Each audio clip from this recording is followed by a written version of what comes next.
side. Light this bitch up. Sinilang ng mahirap ngayon ay nagsusumikap. Walang takot tumabante, walang takot kahit mabitag. Buhay ko'y laging panatag, walang dungi sa'kin palad. Malawak aking isip, puta ko wala tong sayad. Bakit ako sasama kung walang mapapala? Kung isa ka rin sa mga kupal na puro dada, ano bang magagawa netong mga talangka? Sige magantay ka lang sa may nagsabing himala. Kayod lang ng kayod, bawal dito mapagod. Kukunin ko yung dope mo kahit di ka sasang-ayon. Parang big star sa lalamunan na hagod.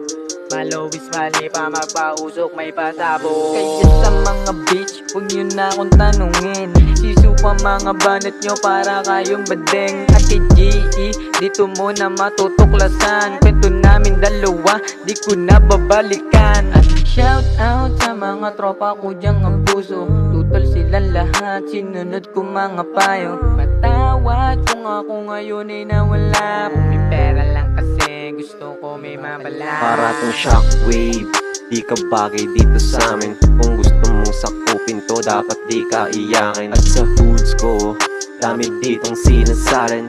Kung wala kang balad dito, di ka bubuhayin. Dala ko'y bang bang, nakaabang sa pagbaba ko.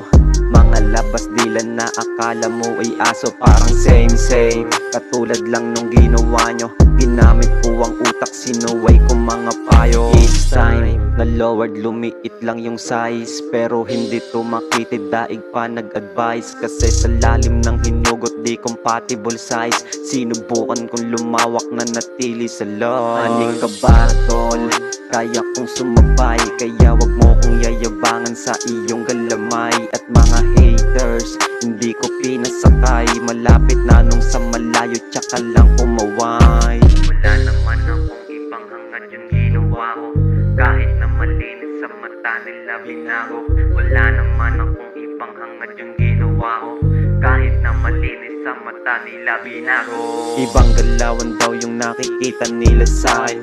Sabi ko naman ay wag maingay kukuhanin. Ibang galawan daw yung nakikita nila sa'kin. Sabi ko naman ay wag maingay kukuhanin. Ha? Sabi daw ibang iba ka na ngayon. Ayaw ko kasi magpahuli sa mga yon. Ha? Sabi daw ibang iba ka na ngayon. Ayaw ko kasi magpahuli sa mga yon.